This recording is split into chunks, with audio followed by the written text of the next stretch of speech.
Conversation avec les hommes. Ô atome intelligent, dans qui l'être éternel sait plus à manifester son adresse et sa puissance, vous devez goûter sans doute des joies bien pures sur votre globe, car ayant si peu de matière et paraissant tout esprit, vous devez passer votre vie à aimer et à penser. C'est la véritable vie des esprits. Je n'ai vu nulle part le vrai bonheur, mais il est ici sans doute. À ce discours, tous les philosophes secouèrent la tête. Et l'un d'eux, plus franc que les autres, avoua de bonne foi que, si l'on excepte un petit nombre d'habitants fort peu considérés, tout le reste est un assemblage de fous, de méchants et de malheureux. Nous avons plus de matière qu'il ne nous en faut, dit-il, pour faire beaucoup de mal. Si le mal vient de la matière, et trop d'esprit si le mal vient de l'esprit.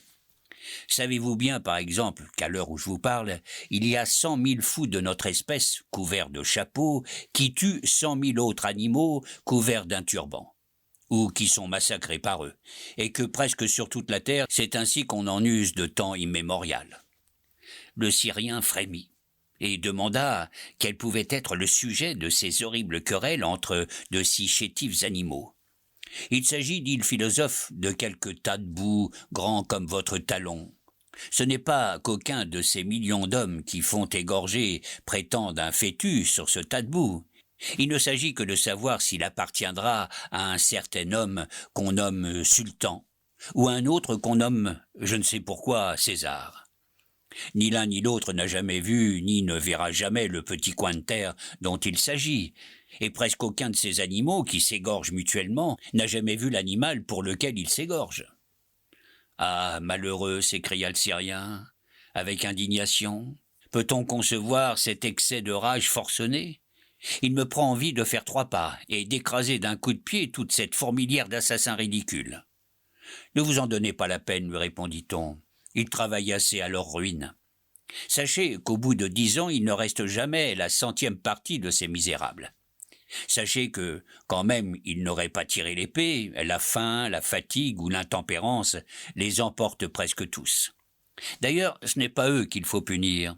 Ce sont ces barbares sédentaires qui du fond de leur cabinet ordonnent, dans le temps de leur digestion, le massacre d'1 million d'hommes, et qui ensuite en font remercier Dieu solennellement. » Le voyageur se sentait ému de pitié pour la petite race humaine dans laquelle il découvrait de si étonnants contrastes. « Puisque vous êtes du petit nombre des sages, dit-il à ces messieurs, et qu'apparemment vous ne tuez personne pour de l'argent, dites-moi, je vous en prie, à quoi vous vous occupez ? » « Nous disséquons des mouches, dit le philosophe, nous mesurons des lignes, nous assemblons des nombres. Nous sommes d'accord sur 2 ou 3 points que nous entendons, et nous disputons sur 2 ou 3 000 que nous n'entendons pas. » Il prit aussitôt fantaisie aux Syriens et aux Saturniens d'interroger ces atomes pensants, pour savoir les choses dont il convenait. « Combien comptez-vous, dit-il, de l'étoile de la canicule à la grande étoile des Gémeaux ?» Ils répondirent tous à la fois 32 degrés et demi. « Combien comptez-vous d'ici à la Lune ? 62 milliamètres de la Terre en nombre rond.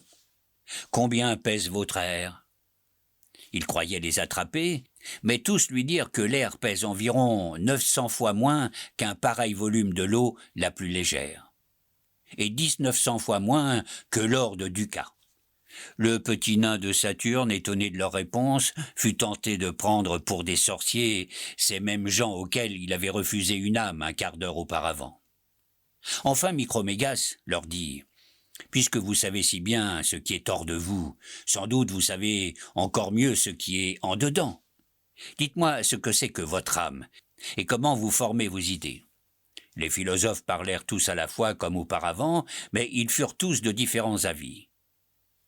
Le plus vieux citait Aristote, l'autre prononçait le nom de Descartes, celui-ci de Malebranche, cet autre de Leibniz, cet autre de Locke.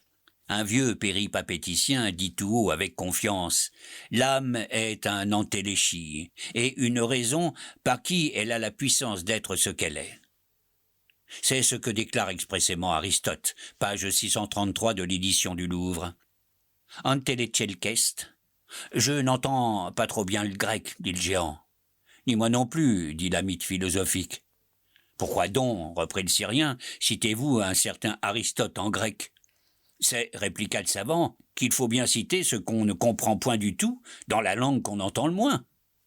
Le cartésien prit la parole et dit « L'âme est un esprit pur qui a reçu dans le ventre de sa mère toutes les idées métaphysiques et qui, en sortant de là, est obligé d'aller à l'école et d'apprendre tout de nouveau ce qu'elle a si bien su et qu'elle ne saura plus. » « Ce n'était donc pas la peine, répondit l'animal de 8 lieues, que ton âme fût si savante dans le ventre de ta mère pour être si ignorante quand tu aurais de la barbe au menton. Mais qu'entends-tu par esprit ? Que me demandez-vous là, dit le raisonneur. J'en ai point d'idée. On dit que ce n'est pas de la matière. Mais sais-tu au moins ce que c'est que la matière ? Très bien, répondit l'homme. Par exemple, cette pierre est grise, et d'une telle forme. Elle a ses 3 dimensions, elle est pesante et divisible. Eh bien, dit le Syrien, cette chose qui te paraît être divisible, pesante et grise, me dirais-tu bien ce que c'est ? Tu vois quelque attribut, mais le fond de la chose, le connais-tu ? Non, dit l'autre. Tu ne sais donc point ce que c'est que la matière. Alors M. Microméga, s'adressant la parole à un autre sage qu'il tenait sur son pouce, lui demanda ce que c'était que son âme, et ce qu'elle faisait. « Rien du tout, répondit le philosophe malbranchiste. C'est Dieu qui fait tout pour moi. Je vois tout en lui, je fais tout en lui. C'est lui qui fait tout, sans que je m'en mêle. » Autant vaudrait ne pas être, reprit le sage de Sirius. « Et toi, mon ami, dit-il à un Leibnizien qui était là, qu'est-ce que ton âme ? » C'est, répondit le Leibnizien, une aiguille qui montre les heures pendant que mon corps carillonne. Ou bien, si vous voulez, c'est elle qui carillonne pendant que mon corps montre l'heure. Ou bien mon âme est le miroir de l'univers et mon corps est la bordure du miroir. Cela est clair. Un petit partisan de Locke était là tout auprès, et quand on lui eut enfin adressé la parole, « Je ne sais pas, dit-il, comment je pense, mais je sais que je n'ai jamais pensé qu'à l'occasion de mes sens. Qu'il y ait des substances immatérielles et intelligentes, c'est de quoi je ne doute pas, mais qu'il soit impossible à Dieu de communiquer la pensée à la matière, c'est de quoi je doute fort. Je révère la puissance éternelle, il ne m'appartient pas de la borner, je n'affirme rien. Je me contente de croire qu'il y a plus de choses possibles qu'on ne pense. » L'animal de Sirius sourit. Il ne trouva pas celui-là le moins sage. Et le nain de Saturne aurait embrassé le sectateur de Locke sans l'extrême disproportion. Mais il y avait là, par malheur, un petit animalcule en bonnet carré qui coupa la parole à tous les animalcules philosophes. Il dit qu'il savait tout le secret, que cela se trouvait dans la Somme de saint Thomas. Il regarda de haut en bas les 2 habitants célestes. Il leur soutint que leur personne, leur monde, leur soleil, leur étoile, tout était fait uniquement pour l'homme.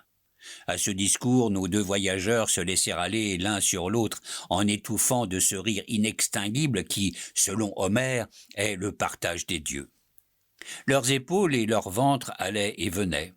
Et dans ces convulsions, le vaisseau, que le Syrien avait sur son ongle, tomba dans une poche de la culotte du Saturnien.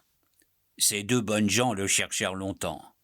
Enfin, ils retrouvèrent l'équipage et le rajustèrent fort proprement. Le Syrien reprit les petites mites. Il leur parla encore avec beaucoup de bonté, quoiqu'il fût un peu fâché dans le fond du cœur de voir que les infiniment petits eussent un orgueil presque infiniment grand. Il leur promit de leur faire un beau livre de philosophie, écrit fort menu pour leur usage, et que, dans ce livre, ils verraient le bout des choses.